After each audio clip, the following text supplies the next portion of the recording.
Assalamualaikum warahmatullahi wabarakatuh. Alhamdulillah. Waalaikumsalam warahmatullahi wabarakatuh. Alhamdulillahirrahmanirrahim. Assalatu wassalam ala asrafil anbiya wal mursalin Sayyidina Muhammad SAW. Asyhadu an la ilaha illallah wa asyhadu anna Muhammadan abduhu wa rasuluhu la nabiyya ba'da.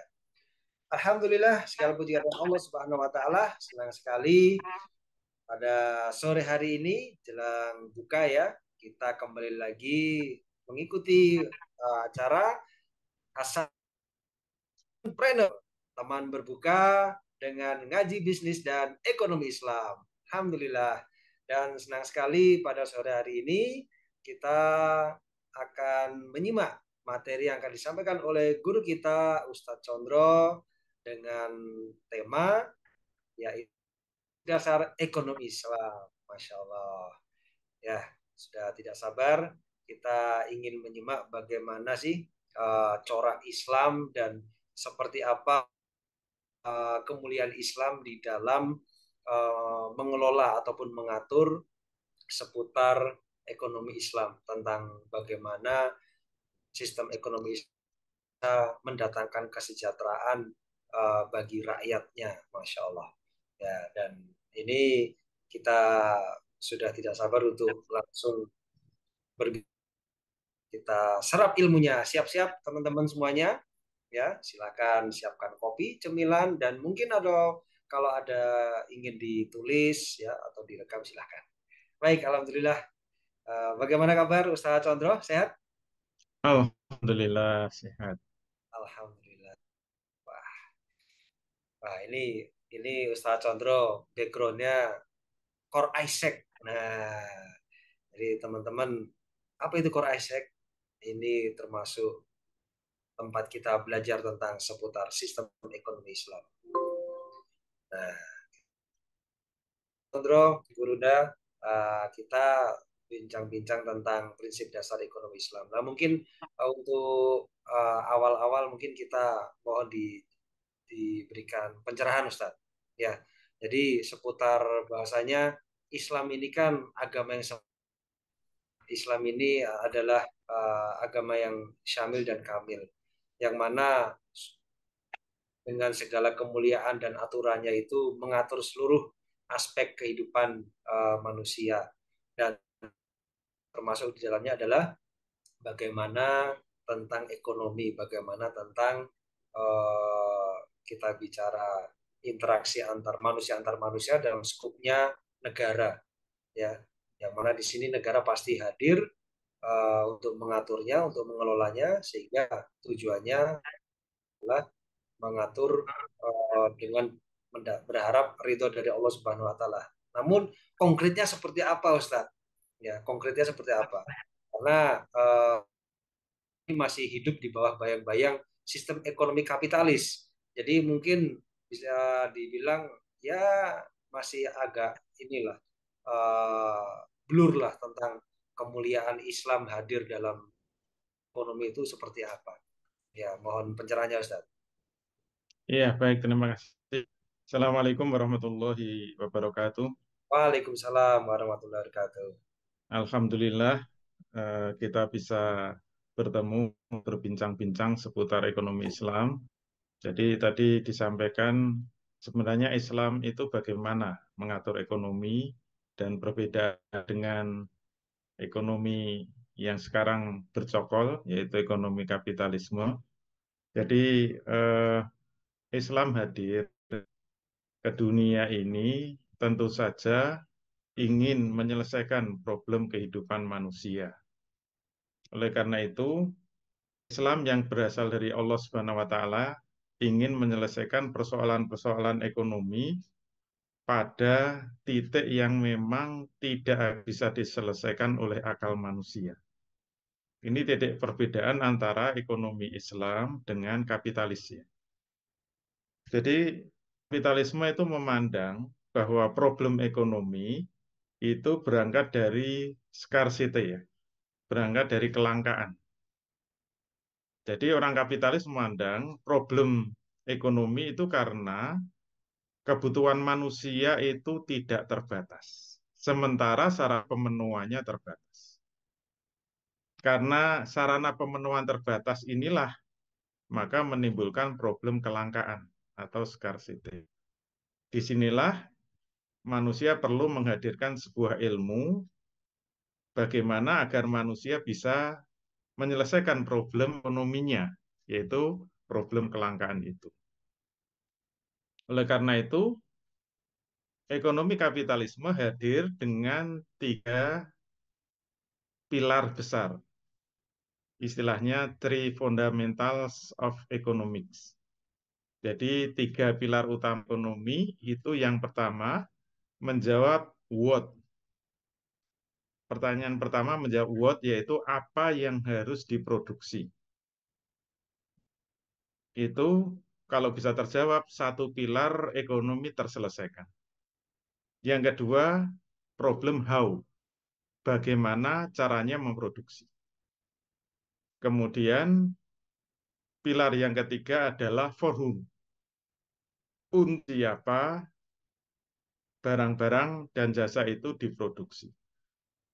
Nah, kalau 3 pilar itu terjawab, problem what, apa yang harus diproduksi, how, bagaimana harus memproduksi, for whom, untuk siapa harus diproduksi, maka menurut pandangan mereka, ekonomi akan selesai. Kalau dilihat dari titik problemnya, jadi memandang bahwa problem ekonomi itu dari kelangkaan barang dan jasa, berarti solusi utama dari ekonomi kapitalisme itu adalah produksi, produksi, dan produksi. Sehingga asumsinya, kalau memang manusia problemnya itu adalah kelangkaan, berarti kalau manusia hasil memproduksi barang dan jasa, maka problem ekonomi manusia selesai. Dari titik inilah semua ilmu ekonomi kapitalisme itu dikembangkan. Nah, faktanya bagaimana? Faktanya ternyata gagal total. Jadi fakta menunjukkan kemampuan manusia memproduksi barang dan jasa itu bahkan bisa dikatakan melebihi kebutuhan manusia, bahkan melebihi jumlah manusia. Kalau jumlah manusia katakanlah 8 miliar, manusia mau memproduksi apa saja, mau memproduksi mobil lebih dari 8 miliar bisa, handphone bisa, laptop bisa, mau memproduksi beras berapa bisa. Tapi kenapa problem ekonomi tidak selesai? Ternyata ada satu titik dari pandangan-pandangan ekonomi kapitalisme itu yang tidak tersentuh. Kalaupun disentuh, sehebat apapun akal manusia tidak selesai. Nah, apa problem itu? Problem itu tidak lain adalah problem distribusi. Sebenarnya asumsinya sederhana kok. Misalnya kalau ada manusia jumlahnya 100. Kebutuhan beras katakanlah per orang 1 kilogram. Berarti kebutuhannya kan 100 kilogram. Kalau ada 100 manusia, kebutuhan berasnya 100 kilogram, maka kalau kita bisa memproduksi beras 100 kilogram, selesai kan masalah. Apalagi bisa memproduksi 200 kilogram, semakin selesai. Apalagi bisa memproduksi 1000 kilogram, lebih selesai lagi. Apakah benar demikian?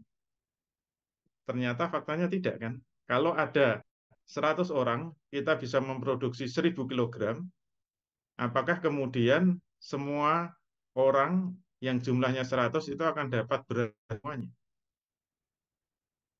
Ternyata tidak kan. Ada mungkin yang dapat 100 kilogram, ada yang 500 gram, ada yang tidak dapat sama sekali, ada yang cuma dapat 1 kilogram, ada yang 2 kilogram. Berarti problem utama di ekonomi sebenarnya bukan problem produksi. Problem produksi itu sebenarnya sangat mudah diselesaikan dan berbanding lurus dengan teknologi. Sudah tidak masalah ekonomi lagi. Semakin maju teknologi, semakin cepat produksi bisa dilakukan dan semakin banyak produksi bisa dihasilkan. tapi tetap tidak menyelesaikan masalah. Banyak negeri-negeri yang produksinya melimpah, tapi separuh penduduknya mati kelaparan, sementara yang lain numpuk-numpuk itu makanan. Di Indonesia sendiri sebenarnya beras melimpah ruah. Tapi kita pernah dengar kemarin di NTT ada orang sampai merobek perutnya karena kelaparan. Nggak dapat beras sama sekali. Itu di Indonesia. Berarti problemnya apa? Problemnya distribusi. Nah, disinilah sebenarnya Islam datang ingin masuk kepada titik yang paling sentral, titik yang paling asasi, titik yang paling mendasar, titik yang tidak akan bisa diselesaikan akal manusia. Karena manusia kalau dipaksa untuk bicara distribusi, itu tidak akan selesai sampai hari kiamat. Semuanya relatif. Manusia hanya sepakat pada satu kata, yaitu apa? Adil. Membagi ekonomi harus adil. Tapi adil seperti apa? Dalam buku-buku saya jelaskan, misalnya saja ya, ada orang tua meninggalkan harta 100 juta. Anaknya jumlahnya 10. Pesan kepada saya, Pak Condro, tolong 100 juta ini dibagi secara adil pada ahli waris saya yang jumlahnya 10.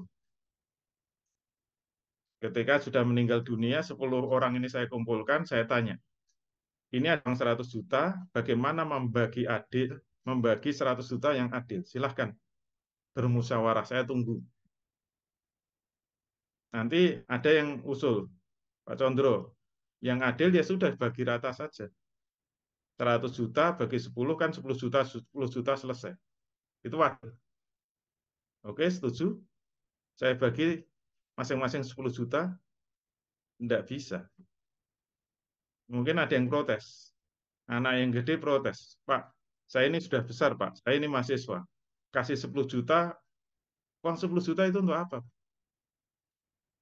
Masa saya disamakan dengan adik saya yang masih bayi, baru lahir kasih 10 juta. Kelelep, Pak, itu. Tenggelam. Tidak adil itu. Terus yang adil gimana? Saya umur, Pak. Yang umurnya tua kasih banyak, yang masih bayi kasih sedikit. Oke, setuju sesuai umur. Yang bayi pasti protes. Tidak bisa. Kok bisa ngomong? Terpaksa.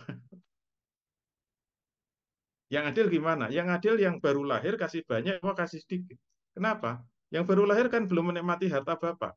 Kakak-kakak saya yang sudah tua sudah banyak mengeruk kekayaan Bapak. Berarti yang adil gimana? Yang baru lahir kasih banyak, yang sudah tua kasih sedikit. Setuju? Kita bagi? Oh, enggak bisa. Jangan mengikut jarak rumah saja. Makin jauh kasih sedikit, makin dekat kasih banyak. Kenapa? Yang jauh itu enggak persis Bapak. Datang-datang kalau sudah mati cari warisan. Berarti yang adil gak? Gimana? Yang dekat kasih banyak, yang jauh kasih sedikit. Oh enggak bisa, yang jauh marah. Yang jauh harus kasih banyak. Kita nggak pernah menikmati harta Bapak. Yang dekat itu sudah banyak menikmati. Yang jauh banyak, yang dekat dikit. Oke, setuju? Nggak bisa. Jangan pakai jarak, pakai jenis kelamin. Yang perempuan banyak, yang laki-laki sedikit. Oh, nggak bisa. Menentukan distribusi yang adil itu bagaimana? Jawabannya apa? Relatif. Oleh karena itu, sesungguhnya manusia membutuhkan keputusan final dari yang maha adil, dari zat yang menciptakan manusia, yang paling tahu tentang fitrah manusia.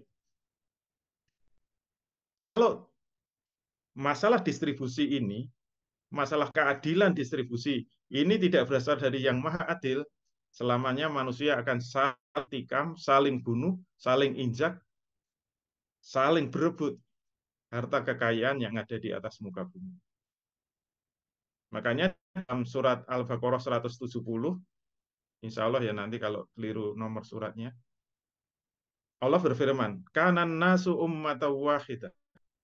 Faba'atsallahu nabiyyina mubasyirina wa munzirin wa anzalna ma'ahumul kitaba bil haqq liyahkuma bainan nasi fi makhtalafu fi. Ini kata yang tegas dari Allah. Kana nasu ummatan wahidah. Dulu manusia itu diciptakan dari umat yang satu. Setelah berkembang biak, maka timbul perselisihan. Walaupun mereka itu saudara, lama-lama itu rebutan-rebutan. Semakin banyak manusia, semakin rebutan. Bagaimana Allah menyelesaikannya? Faba'atsallahu nabiyyina mubashirina wa mundhirin. Cara menyelesaikannya Allah mengutus para nabi yang memberi kabar gembira dan peringatan. Wa anzalna ma'humul kitaba bil haq. Bersamaan dengan diutusnya para nabi itu, Allah juga menurunkan kitab yang hak. Nah, untuk apa? Pertanyaannya, untuk apa Allah mengutus nabi dan menurunkan kitab yang hak? Kata kuncinya adalah liyahkuma bainan nasi fi makhtalafu fi. Untuk memberi kata putus terakhir terhadap apa-apa yang senantiasa diselisihkan manusia. Apa yang senantiasa diperselisihkan? Kata adil tadi. Adil itu masih universal. Adil itu bisa menurut kapitalis, adil bisa menurut sosialis, adil bisa menurut Islam. Kalau tidak ada Islam, kalau Allah tidak turun tangan, jangan harap ada keadilan ekonomi.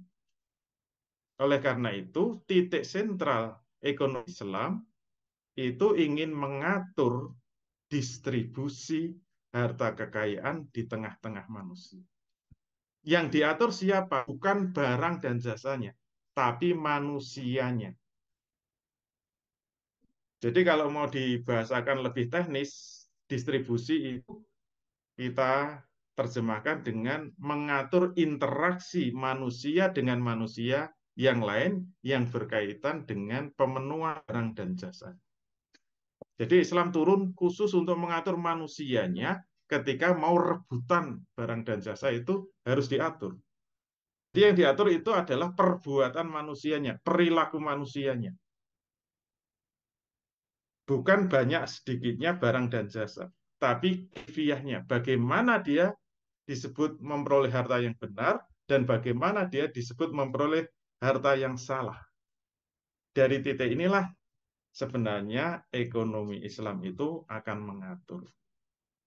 Jadi sangat berbeda dengan ekonomi kapitalis. Ekonomi kapitalis fokusnya pada produksi, produksi, produksi.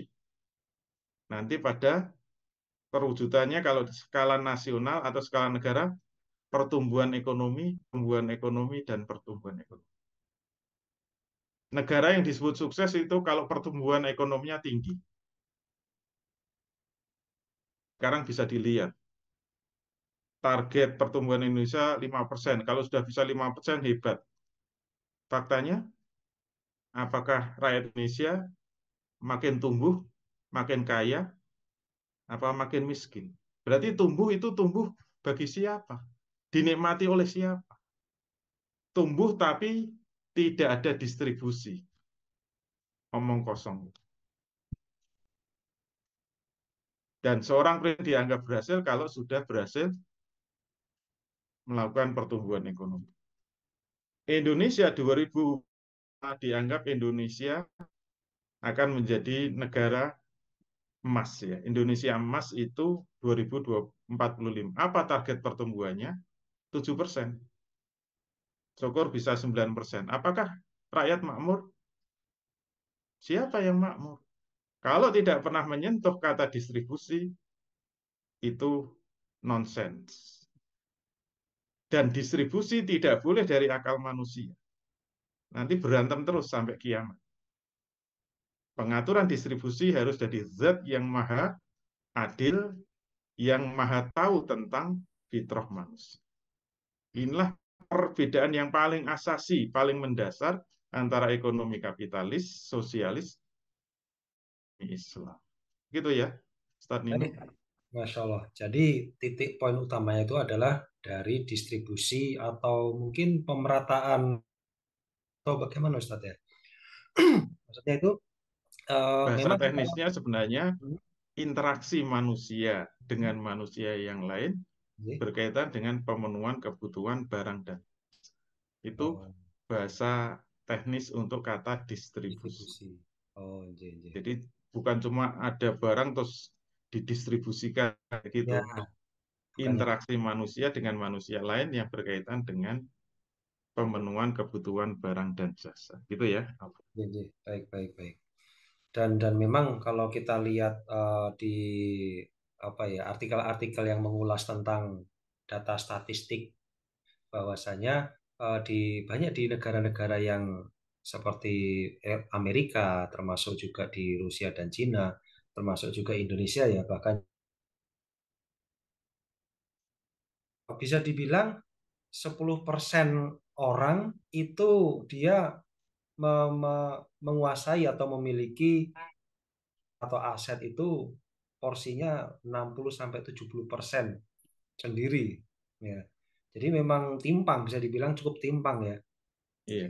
Yang sisanya itu oleh rakyat. Nah, maka bisa kebayang ini rakyat yang dia itu berada di bawah garis kemiskinan banyak itu. Nah, kalau tadi Ustaz Chandra menyampaikan kekuatannya atau kemuliaan sistem ekonomi Islam itu adalah dari konsep atau prinsip tentang distribusi. Nah, mungkin seperti berarti negara katakanlah negara Islam ketika nanti suatu saat Islam kan sandaran untuk aturan ya Ustaz ya. Berarti negara Islam ini bagaimana dia mengatur sistem ekonomi itu lebih lebih real dengan konsep itu Ustaz. Iya. Kalau kita sudah paham fondasi dari ekonomi Islam, maka kita masuk bagaimana Islam mengatur persoalan distribusi ekonomi ini. Hmm, Nah, kalau kita misalnya punya anak banyak, hmm. biasanya kalau bapak-bapak pulang itu kan bawa kue ya, bawa Ya, makanan, bawa snack, bawa jajan. Pak nasi Misalnya berkat. anaknya lima. Begitu kita pulang, kita taruh itu makanan. Apa yang terjadi? 5 anak ini akan saling berebut. Siapa yang menang? Bukan. Pasti yang paling gede kan? Paling gede. Dalam kapitalisme itu prinsip distribusi seperti itu. Ya, ya. Pokoknya keadilan ekonomi itu diserahkan pada mekanisme pasar bebas. Itu prinsip pilar utama dari ekonomi kapitalis. Ya. Kalau dalam Islam bagaimana? Kalau saya pulang bawa kue, bawa jajan, misalnya anak saya 5, begitu tahu mereka rebutan, bahaya itu. Yang kecil kalah, yang gede menang. Yang bayi Cara kadang. menyelesaikannya gimana? Biasanya yang bisa menyelesaikan istri kita. Hmm, Itu mereka mau rebutan, istri kita langsung stop, kowe ditarik dulu. hmm. Kemudian yang membagi Umi, Ya, yang membagi istri saya. Nah, itu Islam juga begitu. Kita jangan berebut. Kayak Indonesia itu kan negara yang kekayaannya melimpah ruah, betul. luar Betul. biasa. Coba bayangkan kalau kemudian ekonomi kapitalis. Sekaya apapun Indonesia ini yang mengeruk siapa? Ya, Kalau benar data dari seorang pengamat ekonomi mengatakan tahun 2022 kemarin kita sempat mengekspor batu bara saja itu bisa memperoleh berapa coba nilai ekspornya? 3.000 triliun. Insya Allah. Itu sudah melebihi dari APBN kita. Siapa yang menikmati 3.000 triliun? Rakyat tetap kere, tetap sengsara, tetap miskin. Oleh karena itu, kita dalam Islam tidak boleh bicara distribusi, tidak boleh bicara keadilan ekonomi sebelum menjawab. Sebenarnya harta kekayaan yang ada di alam semesta ini, termasuk di negara Indonesia ini milik siapa? Ini harus dijawab dulu. Kalau tidak ada kesepakatan ini, jangan ngomong keadilan ekonomi. Makanya Islam itu punya pandangan yang jelas, pandangan yang tegas. Ini harus clear dulu. Kalau ini nggak clear, nggak usah ngomong ekonomi Islam. Nah, kalau kita mau percaya dengan ekonomi Islam, bagaimana ekonomi Islam mengatur ekonomi, maka pertanyaan pertama harus dijawab. harta kekayaan alam ini milik siapa? Islam akan menjawab milik Allah. Dalilnya sangat banyak. Salah satunya bisa kita lihat dalam An-Nur 33. Wa atuhum mimma lillahil ladzi atakum. Dan berikanlah harta yang sebagian kepada mereka, sebagian dari harta milik Allah yang telah dikaruniakan kepada. Min itu min ba'diyah, min malullahi.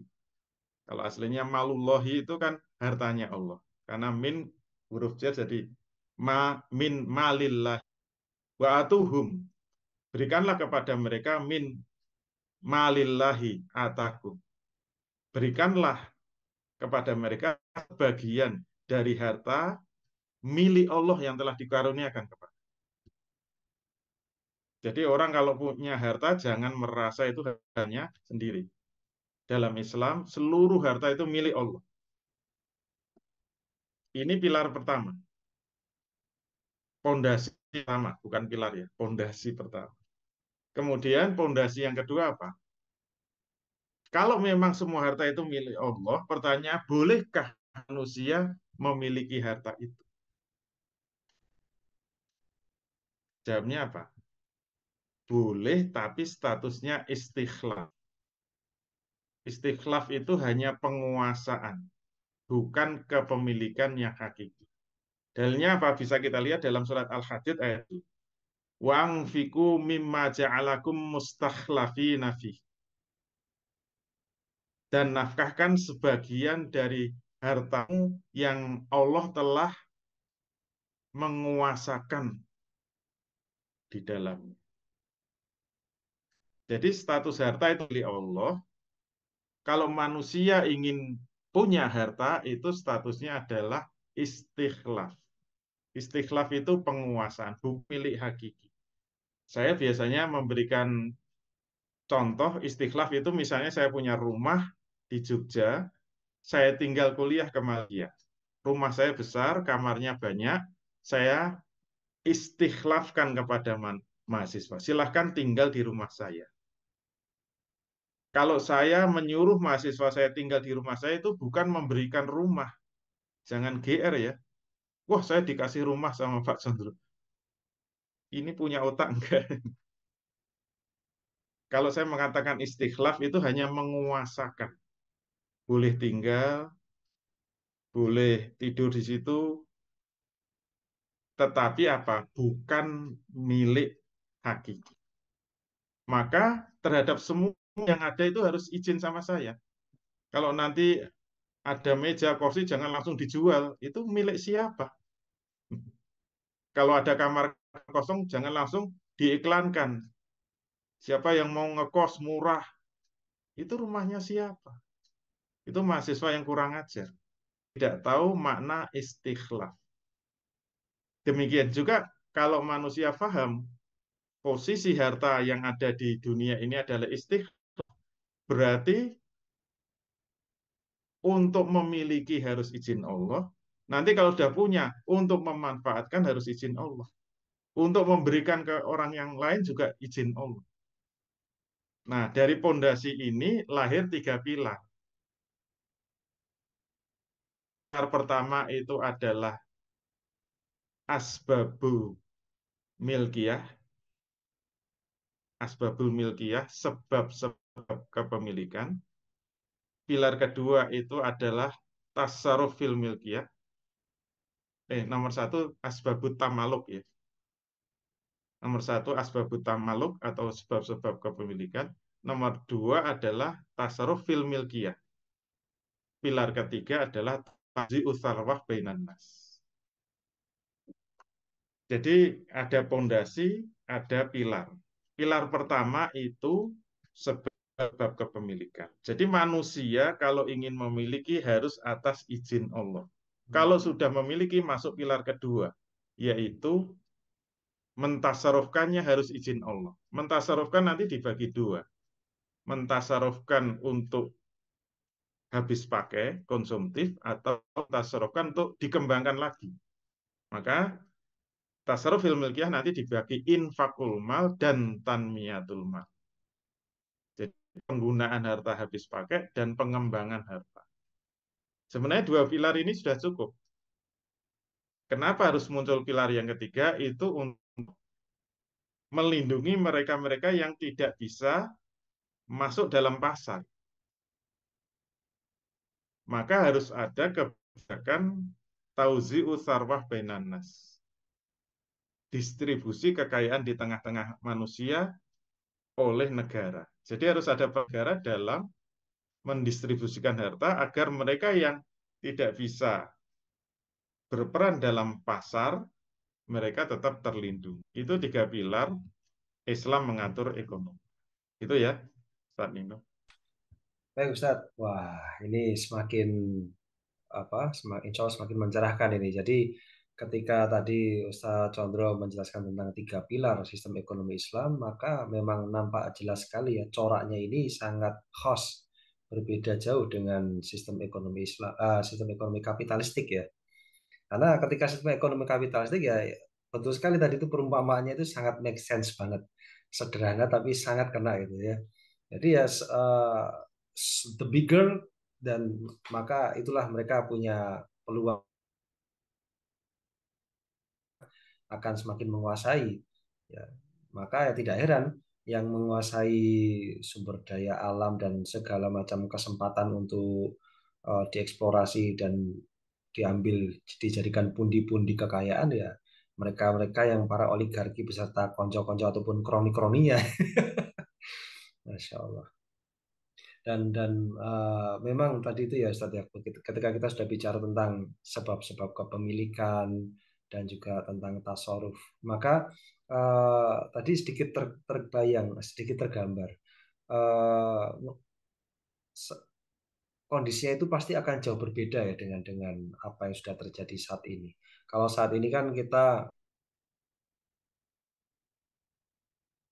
atau bahkan bebas ya bebas untuk mengambil atau sumber daya alam itu yang sehingga negara menjadi seperti tidak berdaya ya kalau kita ambil dari cuplik Indonesia ini Indonesia itu berlimpah sumber daya alamnya ya tapi yang merasakan manfaatnya bukan rakyat tapi malah ya segelintir itu tadi entah itu investor asing ataupun pengeksplor dari luar itu kalau di dalam sistem ekonomi Islam dengan bersandarkan pada tiga pilar tadi itu bagaimana Ustadz untuk real pengaturannya itu? Iya. Jadi pengaturan masalah itu ada pada pilar pertama. Jadi pada pilar pertama itu asbabut tamaluk, itu nanti sebab-sebab kepemilikan.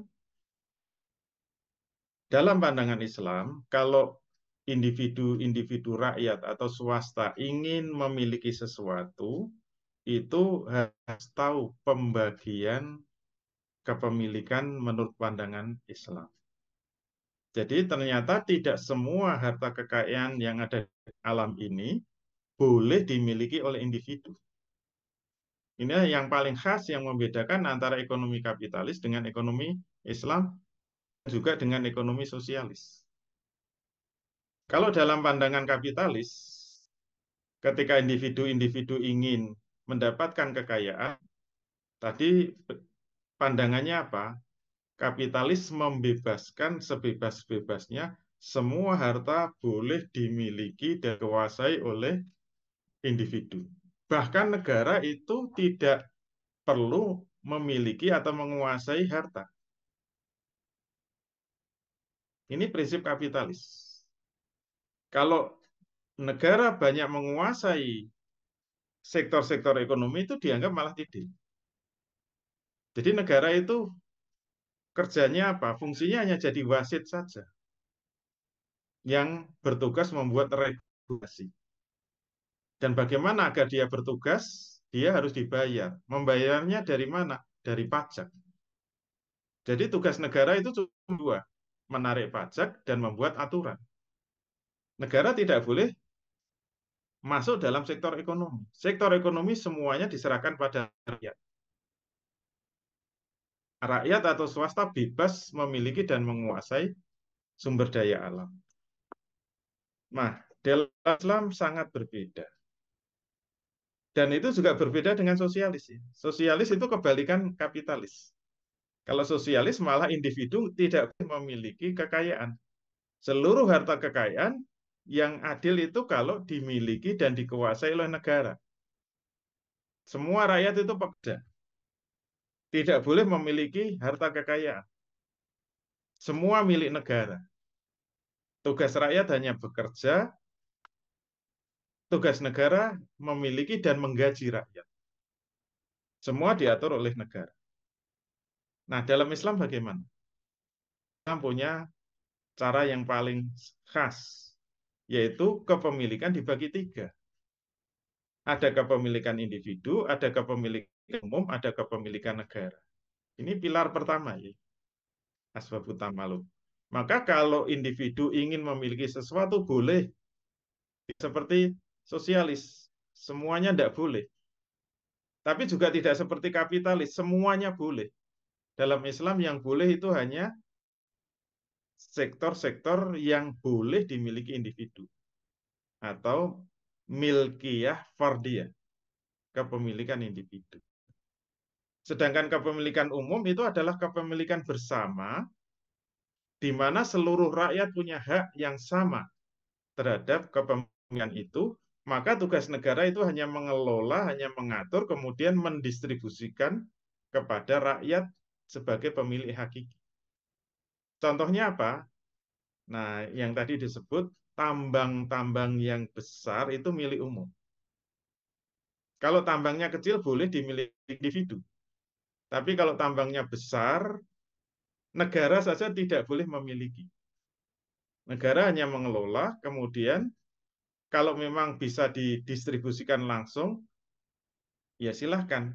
Misalnya kayak listrik, kayak gas, kayak air, atau minyak. Kalau memang bisa langsung distribusi dan bisa dinikmati, ya silahkan. Tapi kalau tidak bisa langsung dinikmati seperti mungkin biji besi, biji tembaga, nikel, mungkin juga pasir kuarsa dan sebagainya, yang perlu diolah dan perlu dinaikkan nilai tambahnya, maka ini perlu diolah negara, dijual hasilnya kembali kepada rakyat. Dan yang ketiga baru disebut kepemilikan negara. Nah, negara punya sumber-sumber kepemilikan yang besar, yang mungkin tidak ada dalam referensi ekonomi manapun.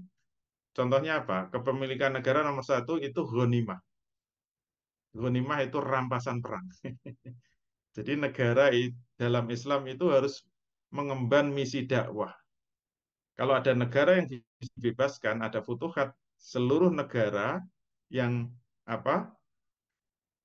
kalau ada pasukan yang melawan, semua barang bergerak seperti senjata-senjata, kapal perang, pesawat tempur dan sebagainya itu namanya ghanimah. Tetapi seluruh tanahnya disebut kharaj, tanah kharajiyah. Makanya kepemilikan negara itu ada ghanimah, ada fai, ada kharaj. Nanti kalau rakyatnya tidak mau masuk Islam, nggak apa-apa, namanya kafir dzimmi, kewajibannya membayar jizyah. Nanti ada user dan seterusnya. Itu khas kepemilikan negara. Nah, oleh karena itu, ini yang paling spesial dari ekonomi Islam, membagi kepemilikan jadi tiga. Individu boleh kaya, tidak seperti sosialis. Tapi tidak sebebas kapitalis. Boleh kaya, tetapi hanya pada kepemilikan individu. Gitu ya kira-kira gambaran global. Baik, Masya Allah. Wah, ini luar biasa. Jadi memang karakternya itu luar biasa ya Ustadz ya. Kalau sosialis tadi itu malah jadi kesannya jadi sumpek. Rakyat itu terlalu tertekan. Apa-apa nggak boleh. Punya ini kaya sedikit nggak boleh. Ya, makanya sosialis bubar duluan. Iya, Yang makanya negara membubarkan rakyatnya, yang nah, itu. membubarkan rakyat. Makanya kalau kita lihat itu Cina itu ya sebetulnya sistem ekonominya bukan murni sosialis ya Tat ya. Dulu gagal. Terakhir Bukan. kan Mao Zedong, Iya. pemimpin terakhir yang masih keras di dalam menerapkan komunisme itu Mao Zedong. Akhirnya gagal dan direformasi oleh Deng Xiaoping. Deng Xiaoping itu yang pertama membuat gerakan pembaruan dalam Cina. Nah, yang Hmm, berjasa membuat Cina jadi kapitalis ya Deng Xiaoping. ya, Itulah yang kemudian membuat Cina berubah total. Komunismenya tinggalkan. nggih, Dan nggak laku di mana-mana, nggak laku. Karena ya. yang paling tidak sesuai dengan fitrah manusia itu ya komunis. Salah satu fitrah yang paling asasi itu fitrah hubut tamaluk, suka memiliki sesuatu. Iya, ya. Ya, kalau Nyatanya rumahnya seperti bagus itu. kan seneng ya, punya kantor yang bagus seneng itu. Walaupun Alhamdulillah. kantor virtual. Iya Ustaz, betul, betul, betul. Ya, ya. Kalau sosialis itu terlalu menekan, ya, apa-apa nggak boleh. Sedangkan kalau kapitalistik terlalu lost, sehingga Lalu bebas. hukum rimba yang berlaku, yang kecil tertindas dan akhirnya semakin tidak punya kesempatan untuk bisa sejahtera ataupun bertumbuh. Nah, maka di sini ekonomi Islam solusi dengan 3 pilarnya, dan baru bahas pilar pertama saja udah wah ini keren ini. Artinya jelas gitu loh, pagar-pagarnya itu jelas. Pagar yang oleh individu atau fardiyah, eh, apa itu, hak fardiyahnya itu apa, kemudian yang umum pun itu dikelola oleh negara bukan untuk di negara ya Ustaz ya. Manfaatnya dikembalikan kepada rakyat ya. Itu manfaat dikembalikan kepada rakyat mungkin berupa layanan-layanan macam kayak kesehatan, pendidikan gitu ya Ustaz ya. Ya, bisa digunakan untuk layan pendidikan yang gratis. Hmm, Karena pendidikan itu kewajiban negara. ya, ya. Yang namanya layanan itu harus gratis. Kalau layanan bayar itu namanya bisnis, bukan layanan. Dan Artinya sekarang amanah ya. layanan itu dari Rasul ya. Al-imamur ro'in bahwa mas'ulun an ro'iyati. Imam atau khalifah itu adalah pelayan. Oke. Dia satu-satunya yang akan dimintai pertanggungjawaban terhadap seluruh rakyat yang dilayaninya. Nah, para ulama menjelaskan yang disebut pelayanan rakyat itu nomor satu itu pendidikan gratis, nomor dua kesehatan gratis, nomor tiga keamanan yang gratis. Yang paling penting itu tiga itu, pendidikan, kesehatan, dan keamanan harus gratis. Nah, uangnya dari mana? Dari kepemilikan umum tadi. Hmm, Jadi kalau kepemilikan umum benar-benar kembali kepada rakyat, coba kita hidup di negara yang dikelola dengan cara Islam. Kira-kira cari duit itu untuk apa sih? Paling-paling untuk makan kan. Coba kalau kita berkeluarga, punya anak ya. Anak mau ya, sekolah gratis. ya. Sakit ke rumah sakit gratis. Perlu layanan keamanan, pengawalan gratis. Kemudian pasang listrik gratis. Bagus. Kita pasang PDAM, air minum gratis. Kita mau mengambil gas untuk masak gratis. Gratis. Masya Terus Allah. Uangnya kita buat cari apa? uang untuk apa? Paling untuk makan kan? Atau membeli pakaian. Membeli pakaian pas hari raya ya cukup. Masya Allah. Untuk bikin Terpaksa kakak kan baru kan? sejahtera kita. Iya, Jadi iya. miskin itu susah. Dalam sistem Islam itu susah jadi miskin. Susah Terpaksa untuk jadi miskin ya. sejahtera. Masya Allah. Iya, iya, iya. Jadi kalau di sistem ekonomi Islam bukan kaya tapi susah untuk jadi miskin ya. Karena basic needs-nya itu sudah diamankan oleh negara. Negara betul-betul hadir untuk mengamankan itu ya, melayani. Jadi fungsi khodimul umat ya, pelayannya umat ya. Insya Allah. Nah itu menjadi salah satu karakter karakter ekonomi Islam Ustaz ya. Kalau tentang tasawuf tadi itu kira-kira salah satu contoh aplikasinya seperti apa Ustaz? Jadi tasarruf kan dibagi dua ya. Ya, Infakul mal dan tanmiyatul mal. Infakul mal itu penggunaan harta habis pakai. Contohnya apa? Jadi infakul mal pun dibagi lima kan. hmm, Infak dalam arti umum ya. Infak ya, dari maknanya kan membelanjakan harta habis pakai. Nah, infakul mal itu ada yang wajib. Infak yang hukumnya wajib itu contohnya adalah nafkah. Seorang suami itu wajib menafkahi anak dan istrinya. Contoh wajib yang lain itu zakat. Zakat itu infak yang wajib. Terus ada infak yang sunnah. Infak yang sunnah itu sodako. Islam sangat mendorong individu untuk sodako. Terus ada infak yang mubah. Itu untuk belanja ya sehari-hari. Kebutuhan makan, minum, pakaian itu infak yang mubah. Kemudian ada infak yang makruh. Infak yang makruh itu idhoatul mal. Jadi menterlantarkan harta. Jadi membelanjakan harta terlalu banyak itu makruh. Misalnya Ustadz Nino punya mobil sampai 32, itu Masya terlalu Allah. banyak. Oh gitu ya. Pas dipakai mungkin cuma dua, Wah, city car dan family car misalnya. Yang lain untuk apa sih? Nggak iya, pernah iya. dipakai, lebih baik diserahkan kepada temannya yang membutuhkan.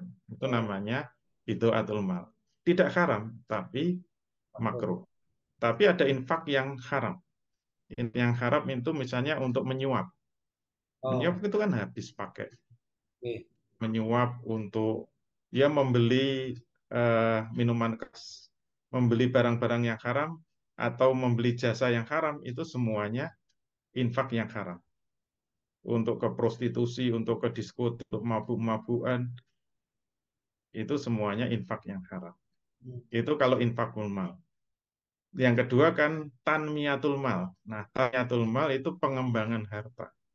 Pengembangan harta dalam Islam dikasih 4 pilar lagi. Yang pertama di bidang industri, yang kedua di bidang pertanian, yang ketiga di bidang perdagangan, yang keempat di bidang perseroan, sirkah. Nah, itu Syirkah. kalau mau mengembangkan silahkan. Dipilih, dipilih, dipilih. Itu yang halal ya. Nanti ada pengembangan yang haram. Misalnya meribakan uang, itu haram. Ah, iya, iya, iya. Jadi dengan sirkah seperti perseroan terbatas, itu haram. Jadi seperti pengembangan dengan pasar modal itu haram dan seterusnya. Itu tanmiyatul mal, ada yang halal dan ada yang haram. Gitu ya. Baik, Masya Allah. Wah, luar biasa ini. Ini sayang sekali. Semestinya ini memang ya, terutama pengusaha-pengusaha ini dan para politisi pun juga harus belajar soal ini tentang sistem ekonomi Islam. Karena ya kalau kita politisi itu tuh untuk betul-betul mereka berjuang untuk menyejahterakan rakyatnya ya semestinya mereka itu tidak akan menolak ini yang namanya sistem ekonomi Islam. Beda kalau politisi itu tujuannya itu hanya untuk memakmurkan diri dan partainya sendiri ya ya pasti mereka akan menolak ini ya Ustaz ya. Karena jelas merugikan mereka. Ya, karena ayat yang dibaca cuma ayat kursi. Yang dipikir kursinya sendiri. Ayatnya dibuang. Astagfirullah. Ya padahal luar biasa itu. Eh, apa itu dijelasin garis besarnya saja sama Ustadz. Nah, wah ini betul-betul kemuliaan Islam itu nampak gitu loh. Ya, ya Masya Allah ini Barakallah. Ini terima kasih sekali nih Ustadz. Wah sayang sekali waktunya ini sudah nggak kerasa ini sudah 1 jam. Mudah-mudahan nanti di pertemuan kita bisa mengupas lebih dalam lagi ya kita sehingga insya Allah dari acara Asalim Ramadan Planner ini betul-betul mencapai tujuan kita yaitu supaya umat Islam ini tidak asing dengan syariatnya. Umat Islam ini betul-betul bisa merasakan kemuliaan daripada syariat Islam ini. Insya Allah ketika orang itu paham maka pasti mereka akan muncul rasa rindu untuk kembali hadir di dalam sebuah masyarakat Islam itu sendiri ya Ustaz ya. Ya Ya, mudah-mudahan ini semuanya bisa uh, Allah sampaikan di umurnya kita ini. Masya Allah. amin, amin. Mungkin sebelum kita tutup acaranya ini Ustadz, barangkali ada closing statement atau ada kalimat yang bisa disampaikan. Iya, satu kalimat dari Al-Quran. mungkin bisa untuk renungan, yaitu firman Allah dalam surat Al-A'raf 176 ya kalau nggak salah. Nanti bisa dicek Ya. ayatnya. Allah SWT berfirman, walau an ahlal qura amanu wattaqau lafatahna alaihim barakatim minas sama'i wal ard walakin kazzabu fa akhadhahum bima kanu yaksibun. Allah berfirman, seandainya penduduk suatu negeri itu mau beriman dan bertakwa semuanya. Beriman itu berarti yakin, yakin kepada Allah dan Rasul-Nya. Bertakwa artinya siap menjalankan perintah-perintah Allah dan siap menjauhi larangan-larangan Allah. Janji Allah apa? La fatahna alaihim barakati minas sama'i wal ardh. Pasti Allah akan membukakan pintu barokah dari langit dan bumi. Walakin kadzabu, akan tetapi sayangnya mereka mendustakan ayat-ayat Allah tadi. Fa'akhadnahum bima kanu yaksibun. Maka akan kami siksa mereka itu karena perbuatannya, yaitu perbuatan mendustakan ayat-ayat Allah. Sayang sekali, Allah sudah menurunkan ayat yang berguna untuk kemakmuran dan kesejahteraan, tapi dibuang dan lebih suka dengan aturan buatan manusia. Naudzubillah min dzalik. Sayang sekali. Demikian semoga bisa menjadi renungan. Wal afu minkum billahi taufiq wal hidayah. Assalamualaikum warahmatullahi wabarakatuh. Warahmatullahi wabarakatuh. Masya Allah, Masya Allah, Masya Allah ya. Jazakallah khair Ustadz atas ilmunya dan juga tadi eh, ayat pamungkasnya tadi luar biasa. Merinding Ustadz, Masya Allah ya. Mudah-mudahan ini, ayo teman-teman semua yang menyaksikan tayangan ini, ayo kita semangat untuk terus menggali dan memahami serta seluruh syariatnya, sehingga mari kita memantaskan diri untuk mewujudkan menjadi khairul umat ya, insya Allah mudah-mudahan kita disampaikan umur kita menyaksikan Islam tegak jaya kembali di muka bumi ini. Amin amin ya rabbal alamin. Baik, barakallahu fikum. Sekali lagi kami ucapkan terima kasih jazakallahu khair Ustaz Condro atas ilmunya.